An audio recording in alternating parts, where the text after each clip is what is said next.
Guys Intel का processor है 12 generation और साथ में ही 3050 6 GB ग्राफिक्स कार्ड है और प्राइस भी बहुत एग्रेसिव होना जाना मत। और क्या क्या इसमें हम कंपोनेंट्स यूज किए वो बताने जा रहे हैं आगे क्या क्या लगाए इसमें। जो प्रोसेसर की हम बात करते हैं 12400F इंटेल की तरफ से i5 प्रोसेसर है इसके अंदर। मदरबोर्ड की जो बात करते हैं MSI का V760M वाईफाई मदरबोर्ड है, साथ में 16 GB की रैम है इसके अंदर DDR5 में।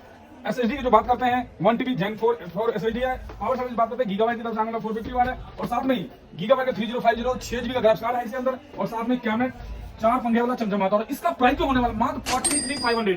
इस टाइप का पीसी चाहिए आपको बजट पीसी तो अपना गैंगस्टर पे और लेके जो 102 विशाल 95 ले और लाइक शेयर कमेंट जरूर करना।